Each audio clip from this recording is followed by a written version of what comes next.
I don't know how to describe it. It's the atmosphere, the people, the band, everything that goes on, the kids coming down the steps right before the kickoff. That place is always packed on Friday nights at the first of the year, and I don't care who they're playing. It's an event.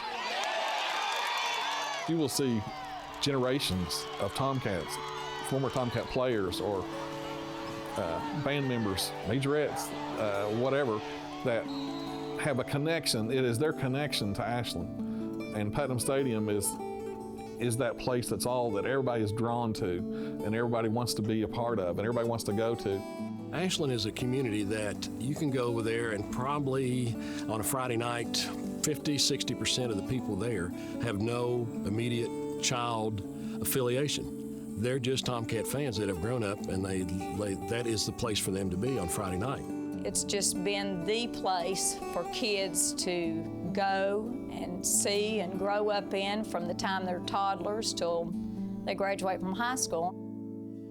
Putnam Stadium was built in 1935, and it actually opened in 1937, and it was built through WPA funds, which a lot of people were out of work during that time, and the WPA actually gave people an opportunity to work. And one of the things the school needed, it was actually an addition onto Putnam Junior High School, and unbelievably enough, cost $6,500 to build that stadium, which has served this community for 75 years now.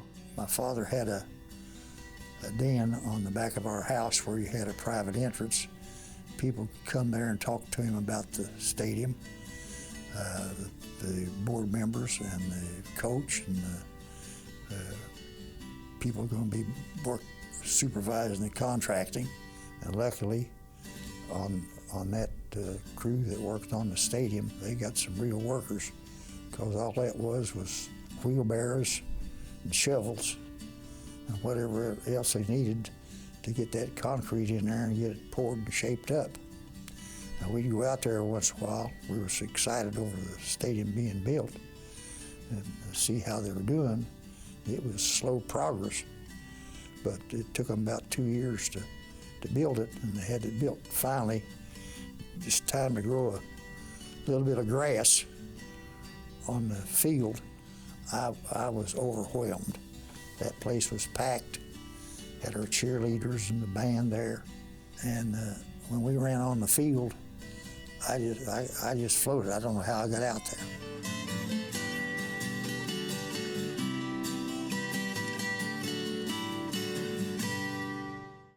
Putnam Stadium's not just a football stadium, it's a multi-purpose arena, and they've had so many different things there, and I think that's part of why there's that connection even beyond football of people, going there.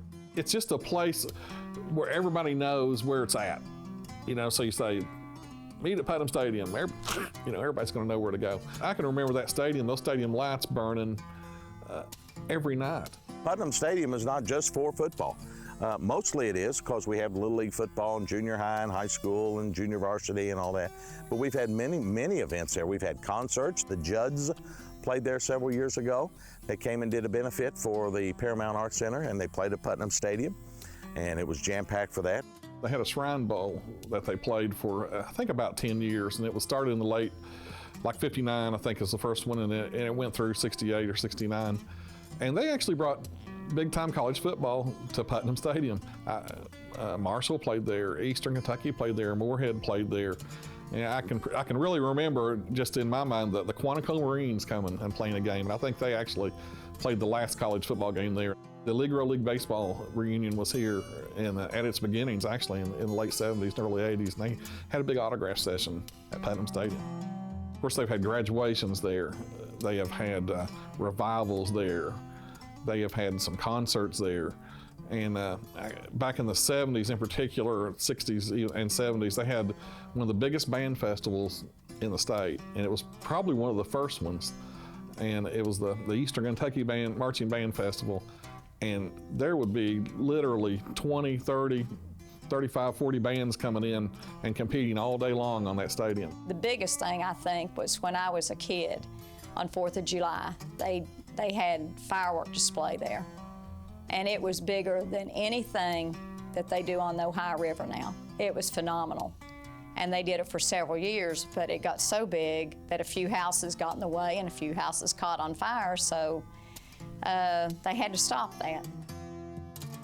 What Putnam Stadium means to this community is goes beyond just what a building is or what a structure is. I think it carries some it carries so much tradition and has so much meaning to people, deep meaning, because it's times when they were growing up. You say the name Putnam Stadium and people think, oh, you know, their eyes light up. You know, Putnam Stadium, oh yeah, I know where that's at, or I've been there, I've watched games there, I've played there, I was in the band and marched on that field, and how neat it was, you know, and I just think it's a crucial part of Ashland. It really is. If Putnam Stadium went away, it would be like taking one of Ashland's arms off. You know, it's that important, I think, to the community. There's something magical about Putnam Stadium. I've always believed that and always will believe that. You grow up there kind of getting spoiled because it's the Friday night lights, and it's kind of like some of the TV versions that you see of it. I can't imagine that these guys, when they built this place, the workers that were doing this, would have thought this place would last for 73 years. But you know what? They did good work, or it wouldn't have lasted that long. These guys did a great job at building that place, and I'm sure those that had a part in that, you know, I don't know if any of them are still around, but I'm sure they take a lot of pride in what they accomplished and how much joy people have gotten out of that stadium, be it a football game or a concert or a 4th of July fireworks show. There's just been so many things that people can relate to with Putnam Stadium and how important it is to this Ashland community.